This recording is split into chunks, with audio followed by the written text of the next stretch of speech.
No spin, no bias, no censorship. I'm Dan Wootton. This is Outspoken Live, episode number Sweet 16. And because it's a Friday and we've had a tough week, by popular demand, I am reunited today with the TV legend Kim Woodburn, who unleashes on A-listers, including David Beckham, King Charles, Queen Camilla, Prince Harry, and yes, her sworn enemies, Philip Schofield and Holly Willoughby. Let's be truthful. Holly, I am not just saying this for the sake of being nasty. I'm telling you the truth. You haven't got any personality at all, my love. It was only because Philip was a bit abrasive and he would give you what for. And Holly, you sat there going, "Oh, Philip." Not once did I ever hear you when he was going, because he went on at many people on that show. Not once, Holly, did you ever turn around and say, and I used to watch it a lot, "Oh, Philip, don't say that. That's awful what you're saying." Not once. You hopped on his bandwagon because you knew he was popular. Without Philip, you could never have run that show. You have no personality and it backfired on you. Serves you right for deliberately trying to get your partner dumped off a show. He was dumped, so were you. A-listers everywhere, block your ears, because Kim Woodburn, let me tell you, is going for it. All in good fun, of course. Also coming up today, royal family outrage, a world exclusive debunking Harry's sick new TV lies about the late Queen and the reasons why Meghan Markle is never returning to the UK. Plus, breaking right now, the Manchester airport cop is now under criminal investigation. So we all know where this is heading. But who the hell would want to be a police officer in the UK today? And can I ask a serious question? Why does no one give a damn about the family of the completely innocent female police officer who was attacked at the airport, doing her job, left with a broken nose, all while carrying firearms? Because I don't know about you, but I'm not hearing anyone in officialdom talking about her. So I'll debate the Manchester race protest with my superstar panel, Chris Davies and Rebecca Jane. We'll also have the latest on the Tory leadership race with Kemi Badenoch exposed, and why the MSM immediately moved to blame Russia and not the far left for the French rail attacks ahead of today's Paris Olympics opening ceremony. And remember to subscribe to our uncancelled after show, which you can register to watch on our own website at www.outspoken.live. It's a safe space, free of censorship and control from big tech, and your support at just £5 a month not only gives you 30 minutes of extra content every single weekday, it also allows us to continue making this independent daily news show. And today on the after show, it's Kim Woodburn going completely wild. Trust me, you do not want to miss her. Let's go.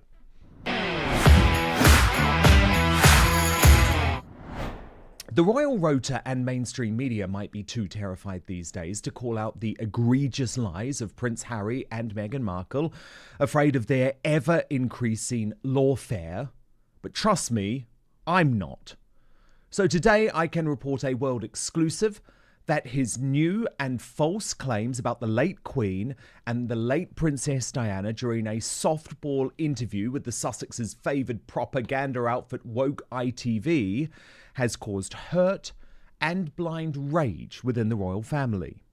Just when you think the Duke of Delusion would struggle to go any lower, he somehow manages to sink to new depths. I am, of course, referring to his outlandish claim, backed up by zero evidence, either anecdotal or document-based, that the late Queen was privately backing his various historic High Court phone hacking cases. Watch. But he's confident he has some support. You said in court documents that the Queen, your granny as you call her, supported your claim. What do you think she would think of what you're doing now? We've had many conversations before she passed. This is very much something that she supported. She knew how much this meant to me.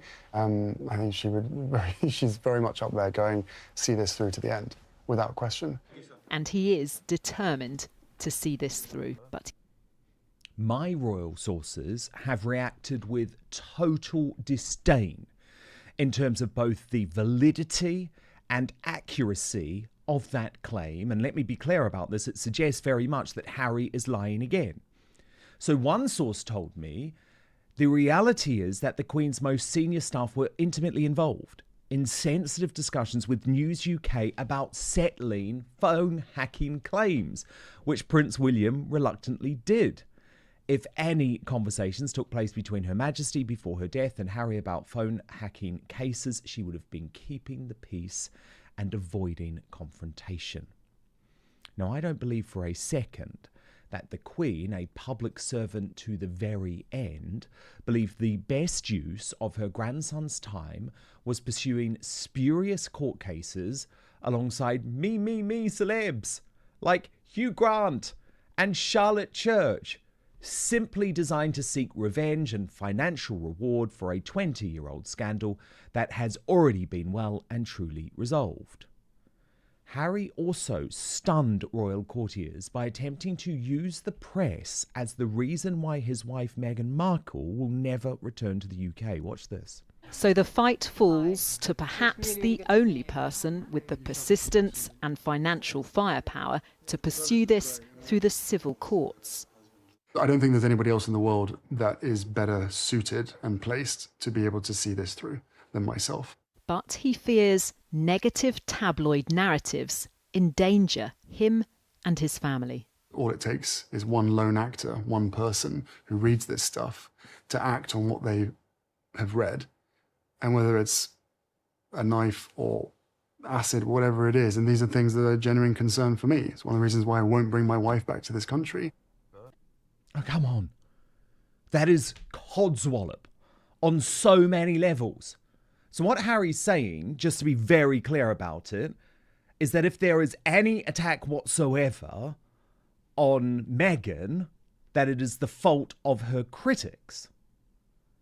Now, it's interesting, isn't it? Because no one seems to care about the critics of Nigel Farage or Donald Trump when they are publicly attacked. So what's the difference here? But the other really serious point that I would make is that the biggest purveyor of mistruths and misinformation about the royal family in recent years have come from Harry and Meghan themselves for commercial gain. All of that aside, though, it is widely known that the reason Meghan is terrified to return to the UK is because of the public reception she believes she would receive. To suggest she is somehow less safe in the UK than the US, or any other country actually that she visits, is just ludicrous, and we all know it. I'm also told that William remains particularly livid that Harry continues to invoke the memory of their late mother Princess Diana in his various campaigns. Doing so breaks a rock-solid pledge agreed by the two brothers in 2017 after making two intimate documentaries about her death for the BBC and ITV that they would no longer talk about her in public unless it was absolutely essential. And the idea is that that was to allow her to rest in peace while protecting her remarkable charity legacy. Yet, in the new interview with ITV's latest propagandist for the Sussexes, Rebecca Barry, Harry took direct aim at William's characterisation of their mother as paranoid in the years before her death.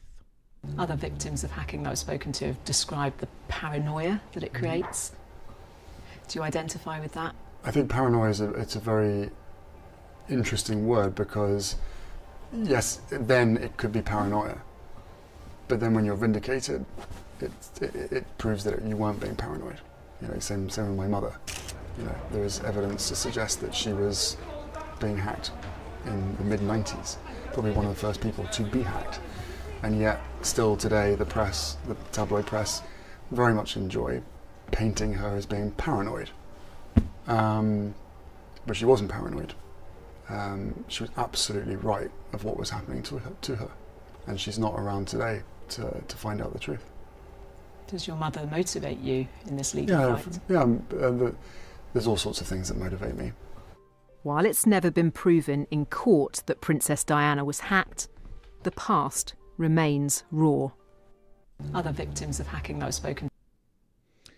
While it might be hard for Harry to accept, here are some home truths. He didn't actually know anything about his mother's state of mind in the months before her death. Harry has admitted publicly he has virtually no memories of his mother as a child. Now, that is not the same as William, because William, by contrast, was actually one of her main confidants. Lots of people say it was really inappropriate, actually.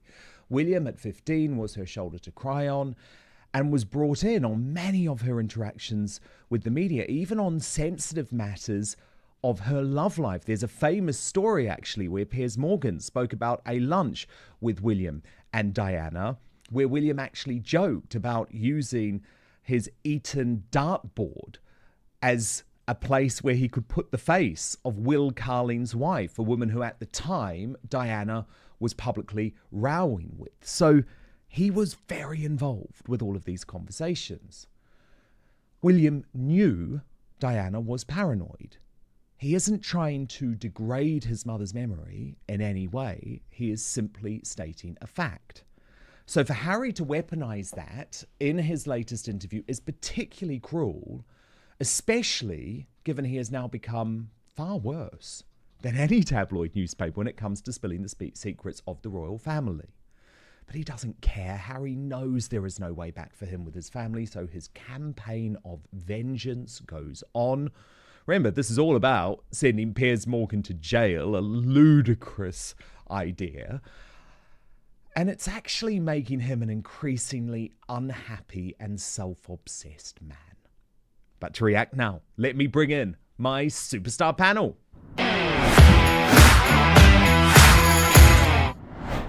And today I'm delighted to be joined by the owner of true conservative media, and my goodness, we need more of that, don't we? Chris Davies, and the former leader of UKIP, but so much more than that, Rebecca Jane. So great to see both of you again. It has been far too long. Rebecca, I forced you to watch this woe is me fest last night. What's your verdict?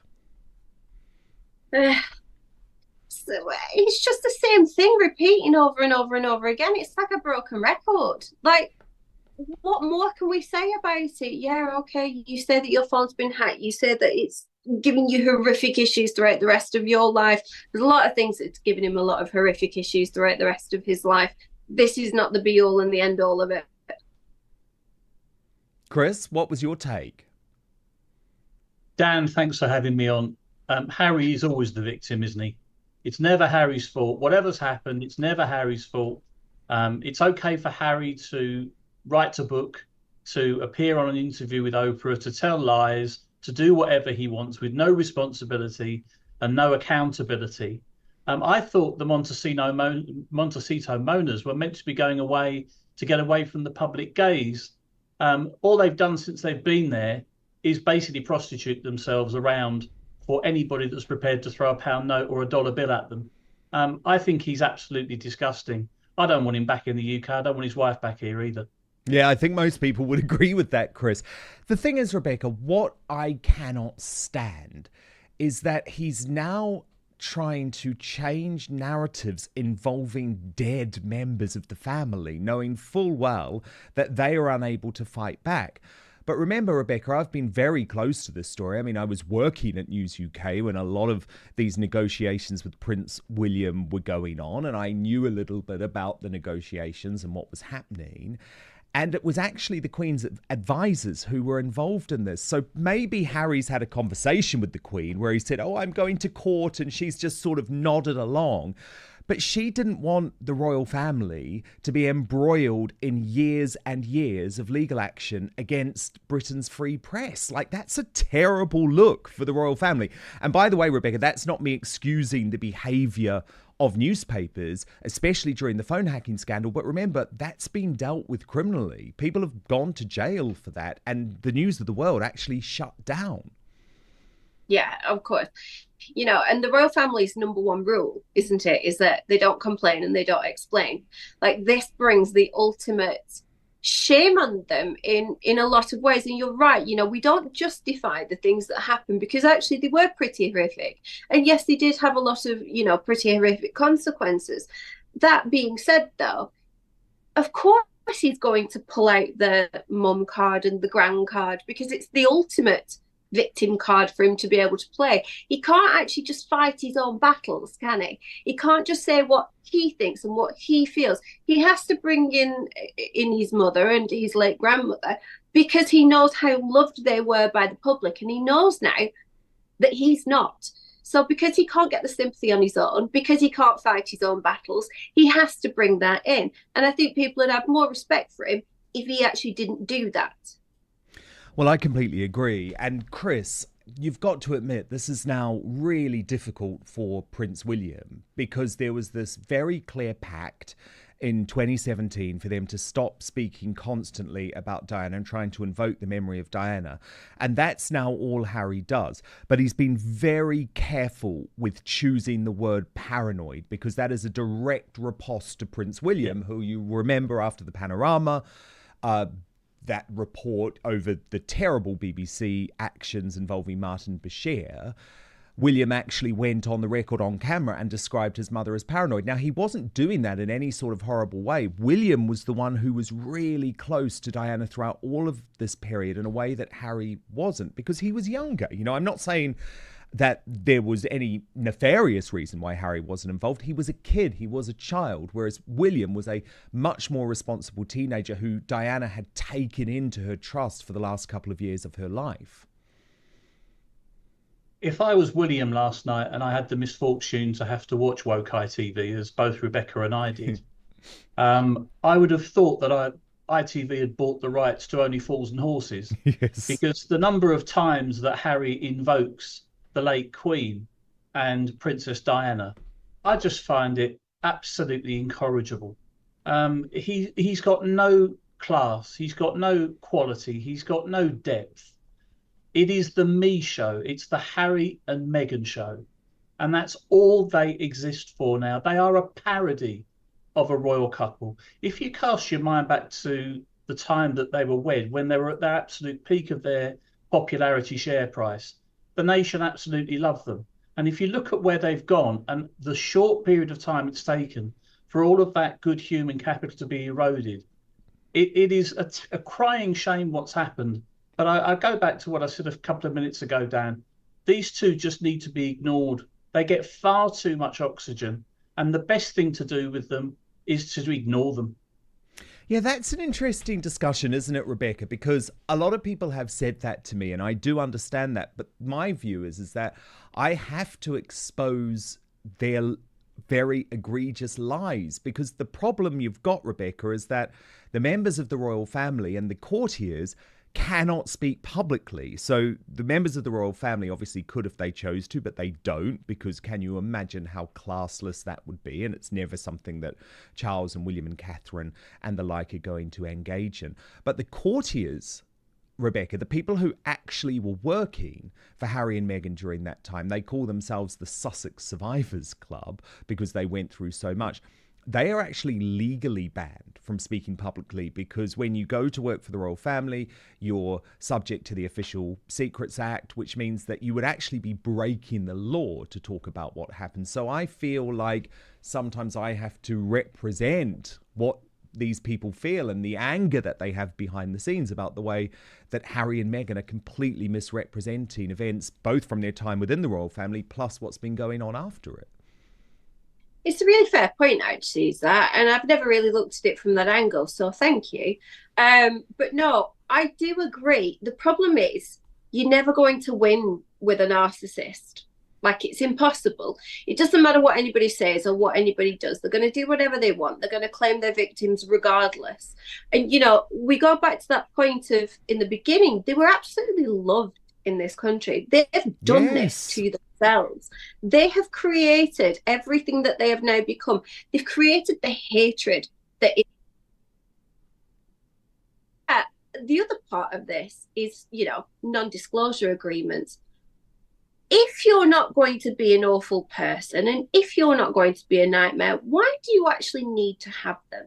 I understand to a certain extent why the royal family would need them. And I do appreciate there are probably some secrets and all the rest of it that they do need to keep out. But we're not talking about secrets. We're talking about human behaviour.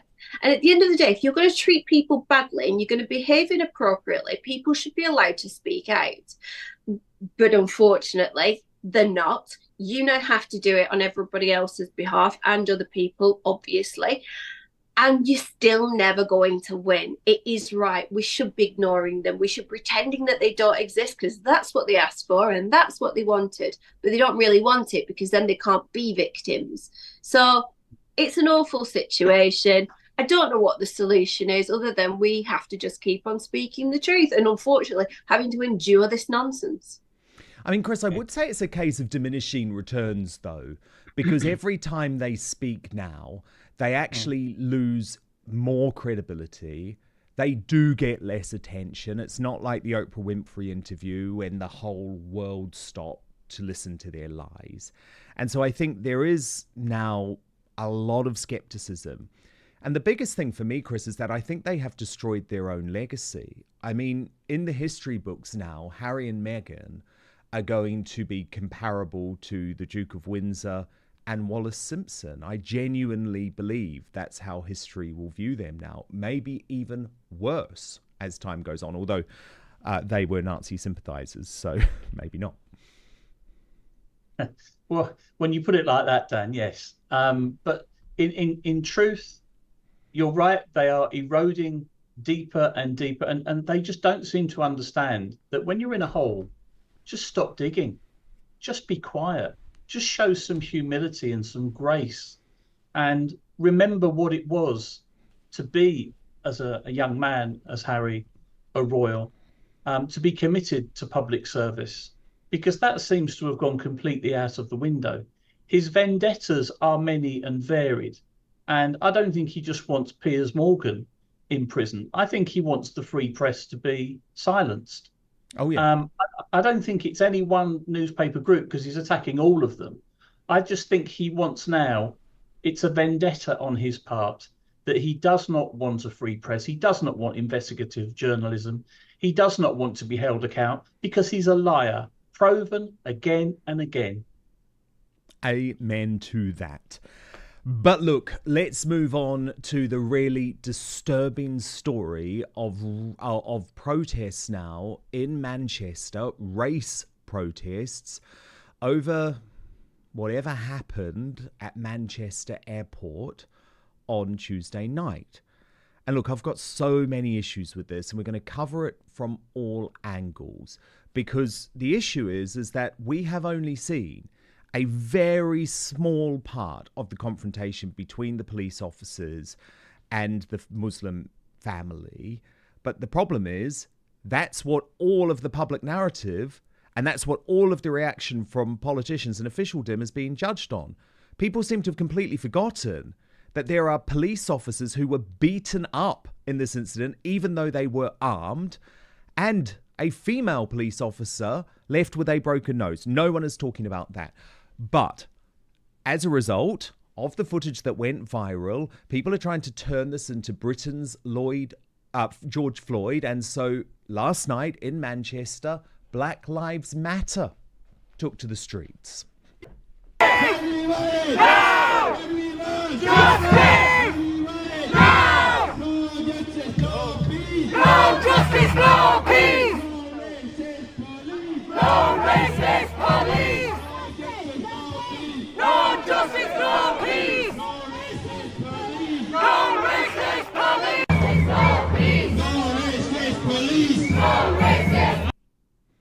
Meanwhile, violent thugs pelted eggs at Rochdale police station last night.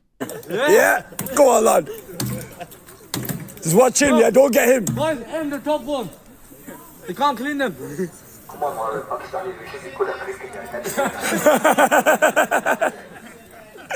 Oh shit, sorry.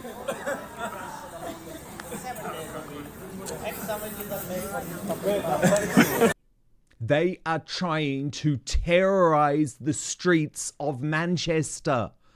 How on earth are we now a country where that sort of antisocial behaviour is acceptable? They just left to do it. And actually, all the politicians, including the Mayor of Manchester, Andy Burnham, seems absolutely terrified of the Muslim community, and is all about trying to keep calm rather than actually standing up for the sorts of standards that we should have as a country. But Rebecca Jane, the breaking development on this right now is that the police officer who was filmed, I don't know how to characterize it because some people have described it as an attack, but he was filmed in some way having a physical altercation with the Muslim man, and he is now under criminal investigation. So it seems very clear where this hysteria is leading to. Who would want to be a police officer in this country, Rebecca? No, I wouldn't. I think this is a really difficult and dicey area, and I think actually that I have an opinion that probably most wouldn't really expect me to have. So good, I like that. First and foremost, we need to see all of the footage and we need to have all of the information before we make any judgments. That being said, the judgments that I make based on what I have seen so far, which is not the full picture, is that I don't like the violence that the officer did show. I don't think it was reasonable, and I don't think it was necessary. I think that they should have done it in a different way. I think that the person should have been tasered. I don't think the person should have been kicked in the head, if that is what we deem it to be from the footage we see. So I'm not very happy about it. But that also being said, the hysteria that goes around these incidents where people don't want to look for the truth, they don't want to know the other side, and they don't want to know the back reason, that is the problem that I have. Because people have just ran with this. Like you say, you know, even down the road from me, you know, 15 minutes away, there's a protest outside Burnley police station, for goodness sakes. So it is, again, going to that mass hysteria that needs to stop. We all have far too much judgment, I think. And I think that that's the bit that we need to take out of it. Those police officers, British police officers, do not go around just destroying people physically just for the sake of it. No. There will have been reasons. There will have been some methodology behind it. Did they handle it well? No, they didn't. They should have handled it differently. Do I think he should be under criminal sanction? I don't think so, but I can kind of understand where it's going. But the difference is, if there wasn't all of the hysteria around all of this, would he now be facing criminal sanctions? No, I don't think he would. This is being done to appease the public and people rather than for justice purposes. And I can't stand that. It happens all the time now. The police given to mobs. So they given to a social media mob. They given to the Muslim mob outside the police station. They given to the Black Lives Matter mob. They given to the leftist mob. Actually, Chris, I think Rebecca's made some really fair points. Of course, no one wants police brutality of any form. But we do not know. And no one seems to be asking the question, what happened before? And there was a female police officer, right, who you can see in the clip is literally bleeding and sobbing. We know from the confirmation that the police have said that there were 3 officers who ended up having to go to hospital. And remember, these are armed officers at an airport. So there is also the increased opportunity there for terror. And I just think, Chris, if we were talking about police officers in a situation where, for example, they had to stop terrorists invading an airport, and I know that wasn't the situation in this case, but none of us would be saying, oh, they were too brutal. So who knows what the police thought was going on? Yeah, I think Rebecca makes some really good points. In particular, I think the use of proportionate force by the police is what's important here. You're quite right. We haven't seen all the footage, and it really does need to come to light. Sunlight is the best disinfectant, Dan. But leaving aside for a second what happened with the officer with his boot in relation to the victim, so-called head, that is at best unfortunate, okay? And there's no question about that. But I think it has been used as the touch paper, very similar to what happened in Hare Hills with the Roma family having the children taken away, for people to kick off, for want of a better term, to look for trouble, to protest. Egging Rochdale police station, really? Is that necessary? Is that proportionate? Calling for Greater Manchester Police to be defunded, disbanded, using language that it's a family showdown. I'm not going to use on here in relation to the police, that if they weren't getting justice, they were going to come back and potentially burn the place down. This is the stuff of extremes, and all of this in a week where, you know, a soldier was stabbed multiple times, and that has struggled for airtime in this country.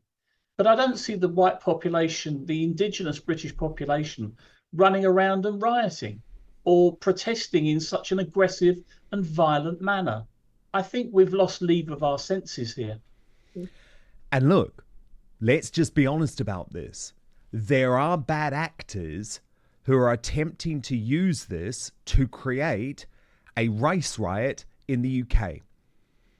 And 100%. Let's look at one example of that.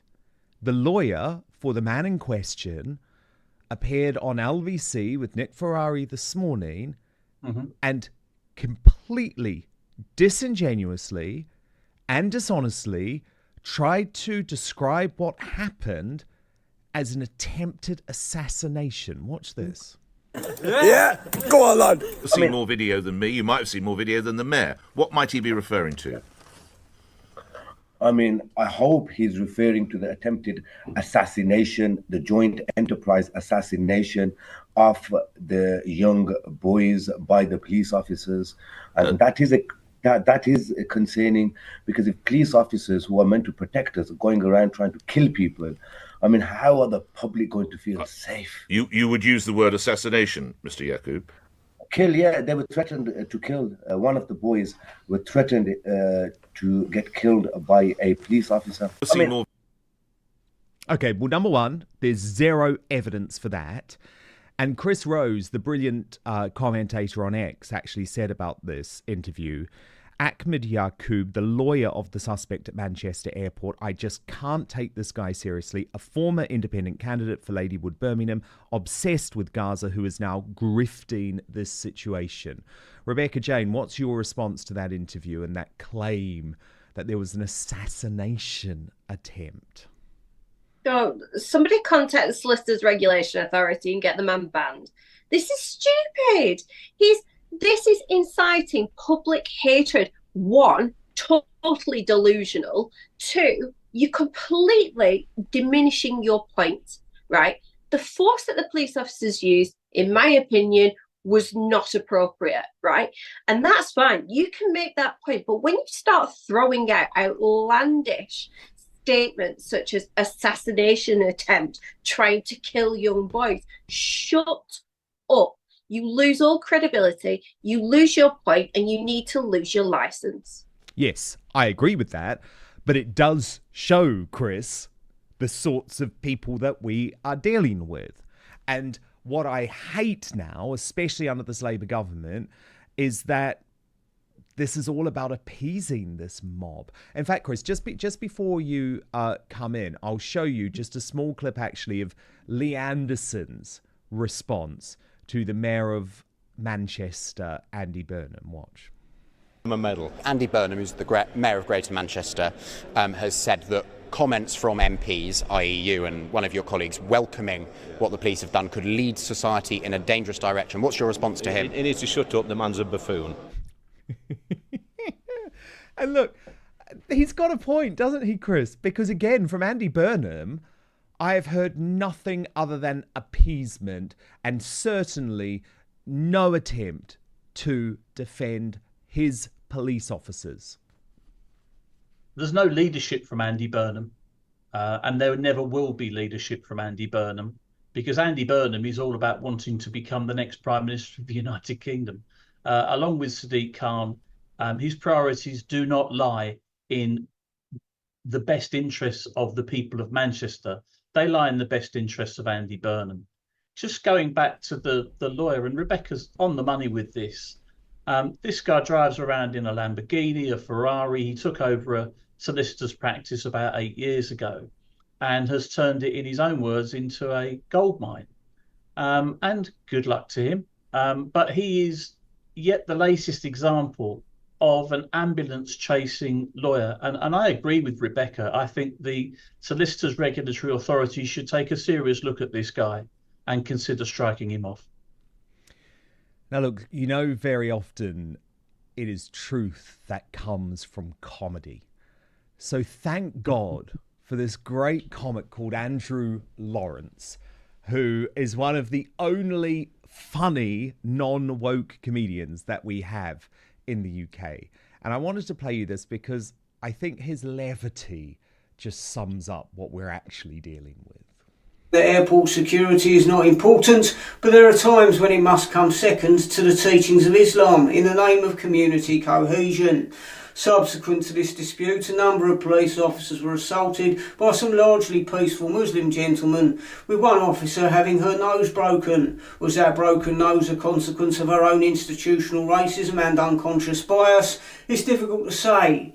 In any case, the four Muslim gentlemen who were simply trying to communicate their grievances to the police through the medium of violence ended up being tasered, and one of them was kicked in the head in the ensuing melee. To some bystanders, this may have seemed like a deeply upsetting spectacle, but in the larger scheme of things, it was a vibrant display of the cultural diversity upon which this country is built. He's so good, isn't he? He's so good. Superb. He is absolutely captured.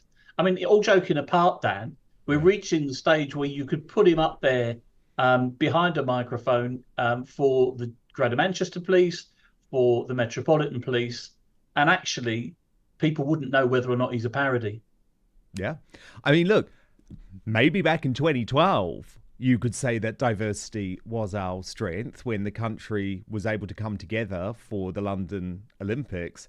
Certainly does not look that way now if you're currently in Rochdale or you're currently in Hare Hills. And there's going to be much more of this.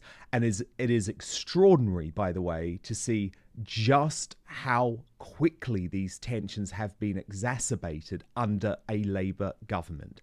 I did warn of this.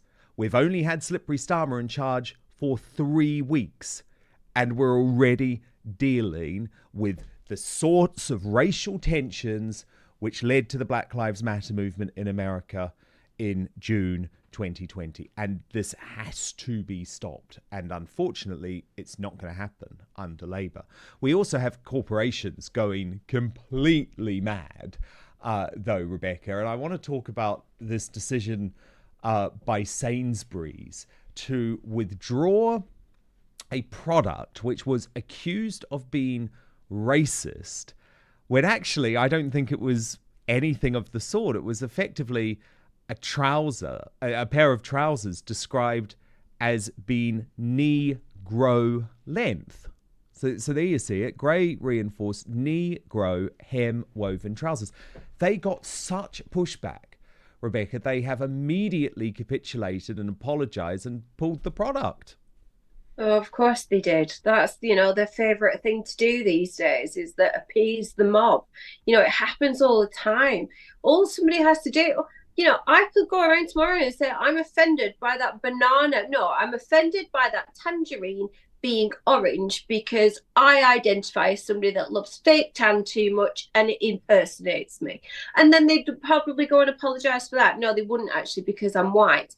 But the point is, people make such crazy statements that are so far removed from the actual truth or the intention. And I think we had a discussion on this. I think it was, what was it? You remember the sombrero thing? Cultural is it appropriation. racist? That was it. Yeah, exactly. And I said then, and I say now, it's about the intention. Am I wearing my sombrero to show appreciation for Mexicans and my love of tequila? Probably. Yes, absolutely. If my intention is to offend somebody, then that's a completely different matter and totally racist. And that we should absolutely outlaw. But people need to understand that appreciation is okay. And this isn't even appreciation. This is just nonsense. Yeah. Well, and we need what's to stop happening that. more and more, Chris, is people are getting offended by the English language. We see it with pronouns, don't we? And this attempt to no longer be able to call people by their biological sex and having to try and butcher our beautiful language by using they, them as a singular rather than a plural, which I refuse to do. Well, Dan, my pronouns are a swear word and off, and I'm very comfortable with them. Thank you. Unlike Kamala, I know exactly what I am. I know exactly what colour T-shirt I'm wearing, and everything that goes with that. The world has gone mad. I mean, to take Rebecca's point, as I understand it, Sainsbury's have a range of products that have the word "grow" in the hem. Yeah, and knee grow was just one of those, and it's spelled K-N-E-E-G-R-O-W. Yes. Two separate words. Two separate words.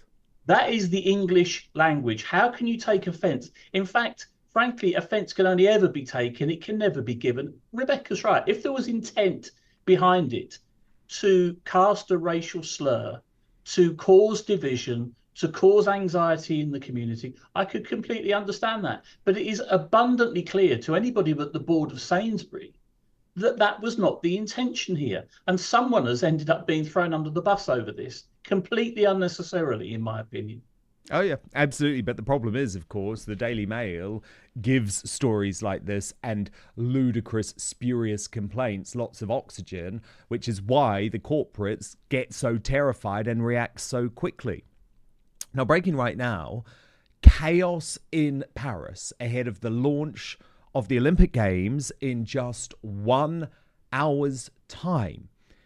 But what really struck me about this is that the moment that the destruction of certain rail lines was discovered earlier today, which has brought widespread travel chaos throughout the country on what was meant to be a day of international significance and positivity in the French capital, the moment that happens, the mainstream media try to blame Russia and Vladimir Putin. And this is one headline in the Mail, of course, but I saw numerous suggestions that this was the responsibility of Russia earlier today from all our mainstream media outlets. Of course, that ain't true. So often Russia is a convenient villain.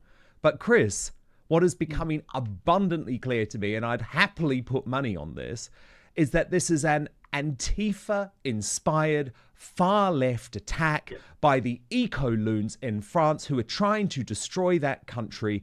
And I really think we all have to start waking up now. It's not me trying to defend Russia, by the way, but can we not blame Russia for something that they haven't done every time we're looking for some sort of convenient excuse? Because not only is it lazy, it's also incredibly irresponsible, and it takes away from the sorts of conversations that need to be had about organizations like Antifa.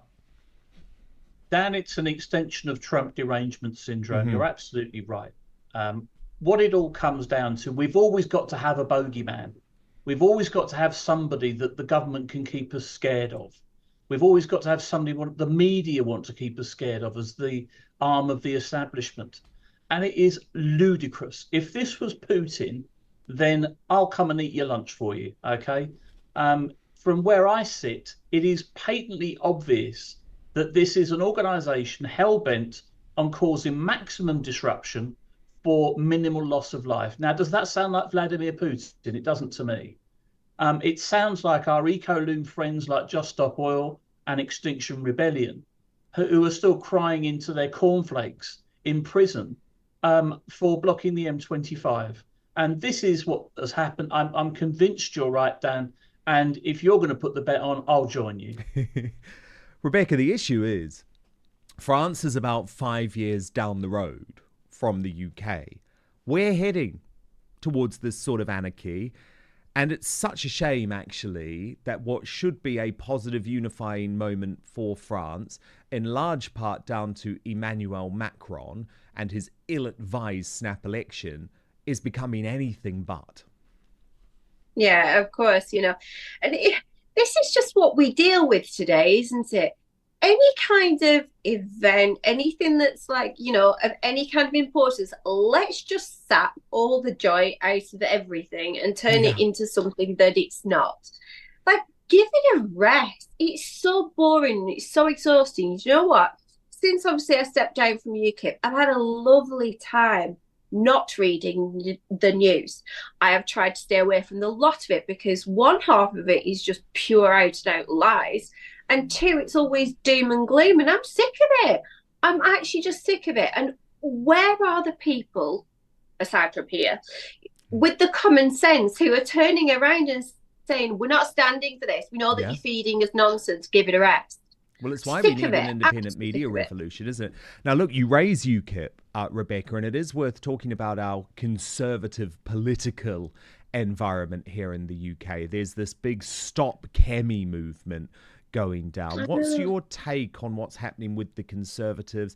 And does there need to be some sort of realignment on the right, or maybe some sort of merge between all of these parties, UKIP, Reform UK, Reclaim, and the Conservatives?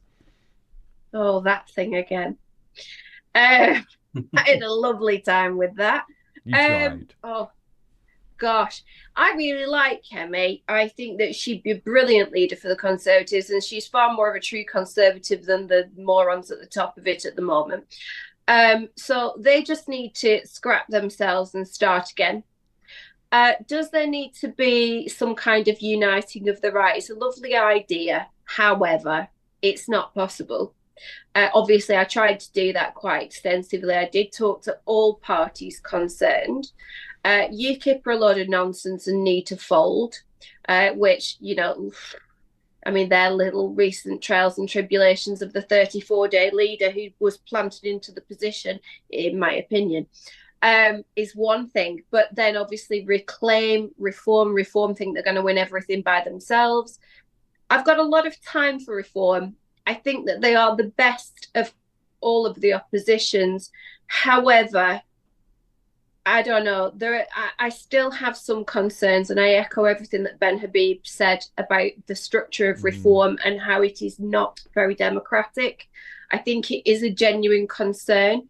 But essentially, again, the whole politics system, no matter where you look, they're all a bunch of liars. Nobody tells the truth. Nobody's authentic and honest. And there's very little that people on the outside of it can actually do about it. So I became so disheartened, and I'm still so disheartened.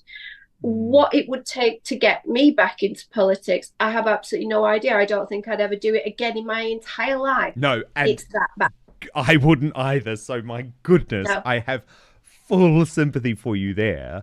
But Chris, I mean, when you listen to what Rebecca's saying, all that I just keep getting in my head is we need electoral reform. We need electoral reform. That's the only way that actually we can completely overhaul the system. We've had 2 successive elections under first past the post that have delivered, shall we say, strange outcomes. If we're serious about people's vote, every single vote mattering, then I think there is perhaps an opportunity, were it not for a 172-seat majority that Labour are sitting on, to look at reforming the system so that maybe 500 seats you retain the constituency link and you have a proportional top-up, something along those lines. There definitely needs to be a move towards more proportionality because it significantly devalues most people's vote, apart from, you know, a few million votes across the United Kingdom. Totally. And now that Labour have decided, Dan, to not allow small parties to sit on select committees, there's even less democratic. So they're completely shutting reform out. That's the problem. The Uni Party have a way of doing that. And by the way, I don't like getting into the weeds because I know it bores people, but there is a way to do proportional representation where you still have your local MP. It's the mixed member proportional system, which operates very successfully in New Zealand. If you're interested, Google it. I promise you, it's a great system. Now, finally, Elon Musk's son has spoken out in fury after that incredible game-changing interview from the Tesla and SpaceX mogul, talking about how he feels like he lost his son. His son was killed as a result of the woke mind virus, which saw him transition from a boy, a teenager called Xavier, to a trans woman called Vivian. Here's a reminder of what Elon had to say. All right, so the reason it's called dead naming is because your son is dead. So my son Xavier is dead, killed by the woke mind virus.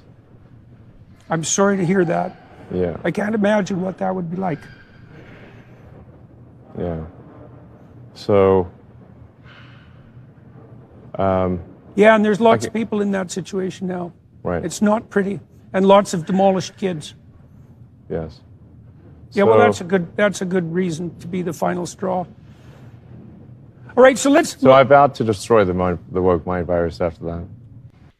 Most powerful interview I've seen in a very long time. But Xavier, now living as Vivian, has hit back after Elon tweeted that Xavier was born gay and slightly autistic, two attributes that contribute to gender dysphoria. Elon said, I knew that from when he was about 4 years old, and he would pick out clothes for me to wear like a jacket and tell me it was fabulous, as well as his love of musicals and theatre. And I can tell you, a lot of gay men do love musicals and theatre. But Vivian, furious about this. Vivian Jenna Wilson. I'm just going to come on here and say that I'm doing well. I'm doing fine, actually. And I am formulating a response and whatnot. It's being worked on. Just hold your goddamn horses for 5 more seconds, okay? I promise it's getting worked on. And Vivian then did tweet, Chris, saying that Elon's claims were entirely false, saying that he was promoting gay stereotypes. But I have to say, I am Team Musk on this one, Chris. What about you? Yeah, Elon all the way, I'm afraid. I think there appears to me to be some classic revisionism here by his offspring, which I think is very unfortunate. And I think perhaps, Dan, reflects the breakdown of his marriage and the ongoing relationship with his previous wife, and perhaps the lack of connection with the child, which I'm sure is unfortunate. But no, I'm afraid there appears to be an attempt here to smear Elon. I don't see anything other than that here. Rebecca, what did you think of this? Unhinged.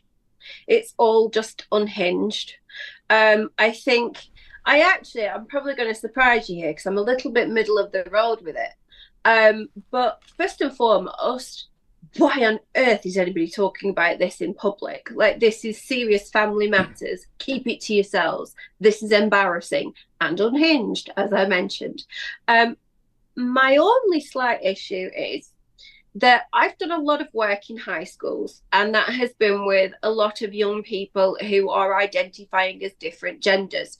Now, I don't really support transitioning gender before the age of 18, probably not even before the age of 25, if I'm being really honest, because I think that you're not developed enough to understand that whole world at that point in time. But I have definitely seen young people really struggle with this. So that's why I'm a little bit more middle of the road with it. Elon saying that, my son is dead and all the rest of it. Come on. Like, this is so sensationalized. And I think I watch it and I think, you look crazy, you sound crazy. But then I also think, actually, that is genuinely how he feels, Elon. Yeah. And it's okay, because actually, if you're a parent and your child does change gender, you have lost significantly who you thought they were or who you thought they were going to become. And they call it dead naming, don't they, for that reason? Precise. Yeah, look, I do understand what you're saying, but I think it's so important that Elon has actually been able to put the side of the parents of trans youngsters who are sort of forced these days to pretend that this is all great. We're so happy about this. Yes, and actually, they're not. And they're very often angry about it. But what a fabulous superstar panel for this Friday. Chris Davies, the founder of True Conservative Media, and the former UKIP deputy leader, Rebecca Jane. Thank you both. Will you come back soon, please? Always. I'd be delighted, Dan. Thanks for having me on. Have a great weekend. Now, look, do not go anywhere, because Kim Woodburn, the brilliant TV legend, unleashes on Philip Schofield, Holly Willoughby, Queen Camilla, King Charles, David Beckham, so many more celebrities. This is an amazing interview coming up in just 1 minute time. But first, I'm delighted to tell you today about Verso, our first ever sponsor here on Outspoken. As you may know, I've decided when I entered my 40s that staying healthy became really important. I actually focused on staying fit and doing the 16-8 fast. And it has helped, but it actually only got me so far. And that's because scientists like David Sinclair have proven we can now reverse aging with interventions that go beyond healthy habits. So I was looking for a product that would enhance what I was doing, but also one that was backed up with solid evidence. So that's why every morning I use Celebean by Verso, which has scientifically proven ingredients to fight the effects of aging by increasing NAD+ levels. Now, NAD+ is the stuff that actually powers every single cell in your body. From a personal point of view, this product's been transformative to me. Fasting's easier, I've lost fat, I'm eating less, I'm sleeping better. Verso say actually that's due to its blood sugar regulating effects, which lead to fewer cravings. So it's taken years off my life. Hope it does the same for you too. And Verso, what's really great, it actually publishes third-party testing from each batch produced, so it guarantees that you know you are getting exactly what you paid for. And I'm very excited to say that as our first ever sponsor, Verso is giving you an amazing offer. If you head right now to buy.ver.so/outspoken, you'll save 15% on your first order if you use the coupon code Outspoken. The link is right now in our YouTube and Rumble description, but I will repeat it right now, buy.ver.so/outspoken and use the coupon code Outspoken. And now it's time for today's uncancelled interview with the legend that is Kim Woodburn. Kim Woodburn. With me. We're reunited. We are. Do you know what, Dan? I used to love going on your show. It was lovely. And it was I'm going to say, a very, very popular show. So let's hope you get back on. You're super. Well, this is the future, Kim. This is the future, right? Actually, Independent. This is now the future. Digital, online. But well, do you know, I was asked to do my own podcast. Dan, do you know what, Lovey? I was like, Lovey, I can't be bothered. Do you know what? I got on telly. I made a few bob. I mean, I'm 82. I mean, and you know, I love my home life. I also do bits and pieces. I do lots of the clubs and things, and I'll go on. But you know, Dad, 82, let me enjoy my money, dear. Let me enjoy it, dear. Kim, you look younger than the last time I saw you, though. Is there a secret? I never mind. No, to tell you the truth, I've had bits and bobs done, which I admit that, Dan. Good. If I said to you, I've never had a thing done at 82, you say, lying cow. Well, I'd just say you wouldn't look so sensational. But what you've got to do is, you've got to pay the money to get it done by professionals. If someone looks at you and says to you, oh my God, look what she's had done. She looks like she's been smashed in the face with a frying pan. You're going to the wrong people. You've got to look at people that say, she must have had something done. You can't tell because she couldn't look that young at 82. I don't look, my lovely, spend a few bob. Don't go to the cheapskates if you're going to get anything done. But I'm going to say, I mean, there's many people on television, you know this. There's nothing wrong with trying to look younger. You're a long time dead, lovey, you know. But when you say you look nice, I had nothing done. Oh, please. Carol Vorderman. Carol Vorderman. Look, you know what, my lovely? Nothing against Carol at all. Nothing whatsoever. Lovey, of course she's had stuff done. Look, Carol, you're a lovely woman. Stop this nonsense. Yeah, just admit it. Lovely. Just admit it. Oh, she's had stuff done. Yeah, well, Amanda Holden. Amanda looks great, but no one. She looks great, Amanda. You've got to be honest, she does. But no one could look that young at her age unless you've had work done, unless you're... I mean, there's nothing wrong with it. I've had touches up, you know. That I've had loads done. I wouldn't insult your intelligence, my old ladies. Grow up. No, and I love that. I love that honesty. And I have to say, Kim, when I was launching the new Outspoken show, do you know, from my Outspoken club, you were the #1 request of guests. But Dan, let me tell you something. You see, love, when you're in, you know, but for those that are listening, when you're in show business, it's the phoniest business you can be in. Lying, cheating, conniving, crawly people. But you see, I got on television in 2003. I made a lot of money, Dan. Flaming Laura. Huge hit. And there How I clean was, is your 61 house? years of age, and suddenly I live in a big house I own. What goes with that is when you're younger than me, people will kiss the backside of the bosses at all the channels because they want work. Lovey, I don't want work. So I've got enough money to live on. I'm 82. I'm having a marvellous time. I like doing bits and bobs. But if television never rang me again, I don't care. So I can say what's true because, one, I've got enough money to live on. But you see, let's be fair, Dan. If you're a younger person on television and you still, you need your money, you've got to kiss backsides. You mustn't dare say what you know to be true. You lie your teeth up because they're all listening, all the chiefs upstairs, those bunch of arseholes. And I can say it because I'm Kim Woodburn and I don't want work from you. Totally. Yeah, so, absolutely. I mean, come on. We've worked with all of these people, Kim. We know what they say about each other off camera, and then they pretend to be best friends on camera. Well, I can't do that, Kim. And look, it did probably cost me my career in the mainstream media. But the thing is... Well, it shouldn't have done, Dan. You're good at what you do. And it's disgusting. And I speak to so many people, friends of mine, I don't think Dan's back on. And everyone says to me, he was bloody good. I'm sorry, I'm saying bloody. He was bloody good, and you were good. You're nice on the eye. You were very fair. You were very, very fair. And, I'm not being funny. But you see, you are right. You meet people in showbiz. I have no show business friends. I am glad to say, because there are two-faced bunts of whatsits. Yep.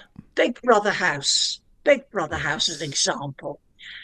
I've worked with people say of people that you work, oh, she's lovely. And I said, well, she wasn't when I worked with her. She was one proud. So you see, they're all putting an act on.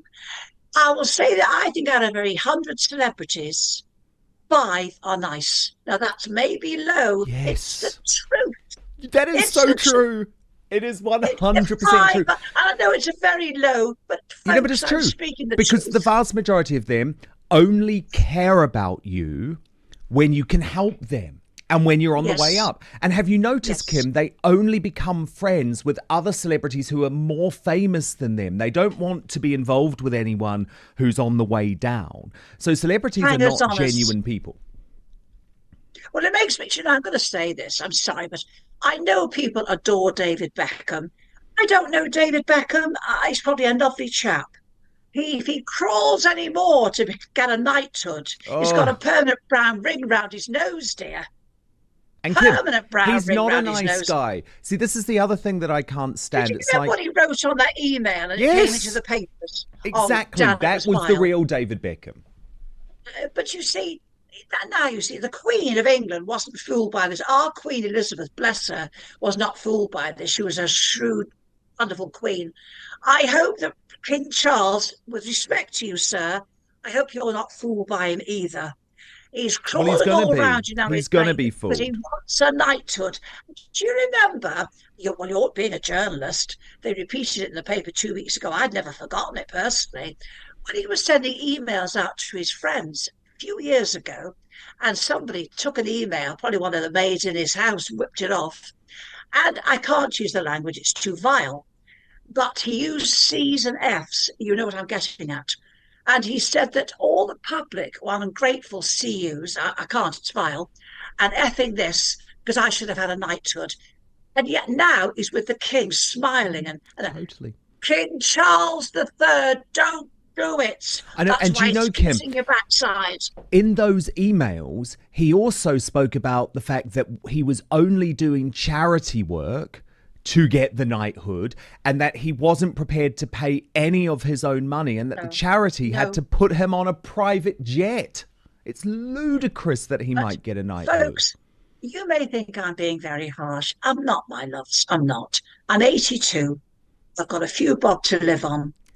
If I didn't have money to live on, I'd be kissed. No, if I didn't have enough money to live on, I'd be saying, aren't these people wonderful? I don't have to do it, lovey. I'm so proud. I know, but the thing is, Kim, I couldn't do it. I couldn't fake it anymore. I had to start telling the truth, and I am so glad that I did, because I'm independent now. That tells the truth, Yeah. Dan. And that's what people want now. Dan, if there's anything wrong, if you know something to be totally true, I won't say anything that I haven't thoroughly gone into. If I'm not sure that a person's done something wrong, I won't say it, Dan. When I say things about people, it's because I've met them, I've heard them, I've seen them. So what I'm saying about them is absolutely true. And if I can't tell you, the public, the absolute truth, so I'm taken off television, there's something wrong, my love. There's something terribly wrong. But that's what's great now, Kim. You actually don't have to be on TV. I mean, this is on YouTube and streaming services. People can put it up on their TV, but I don't want to watch what's on Woke TV or the British Bashing Corporation or biased Channel 4 News or Sly News. They're not telling me the truth. I don't want to watch that anymore. Because why, but seriously, I got into a business for a person that's straight, because I am straight. I can be straight and I've got a few bob. But I got into a business that is the most two-faced, bigoted, lying loads of toe rags show business. But thank you, God, I got a lot of money out of it. And look, Dan, I've lived very poor. I lived in bedsits for £2 a week that you wouldn't keep a rat in. I was 17.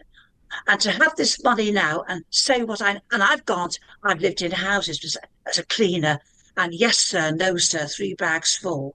And you've had to really kiss the backsides. You need the accommodation. Dan, do you know something? I'm so glad I no longer have to do it. I am a kind lady. If you're a nice person, I'm delighted to meet you. I'll give you my last, but don't come at me lying and two-faced. I haven't got a second in my life to put things in the papers that aren't true. And you people that believe them, you need your brains tested. Now, stand by, Kim Woodburn. It is very important to me that we have a safe space not patrolled by big tech, because on big tech, censorship and control runs deep.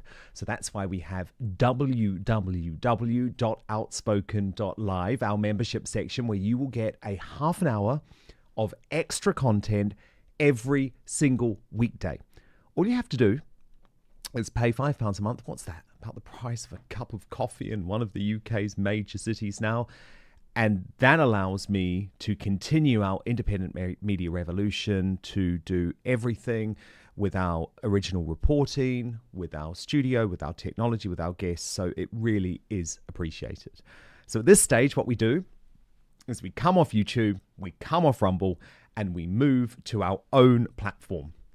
So sign up at www.outspoken.live, because Kim Woodburn is about to unleash on a whole load of A-listers who should be blocking their ears right now, including and especially if you're Philip Schofield and Holly Willoughby. Have an amazing weekend. We are back Monday and every weekday at 5 p.m. UK time, midday Eastern time, 9 a.m. Pacific. Do hit subscribe right now. Turn on the notification bell on YouTube and Rumble. And most importantly, I promise to keep fighting for you. See you on the after show with much more Kim Woodburn.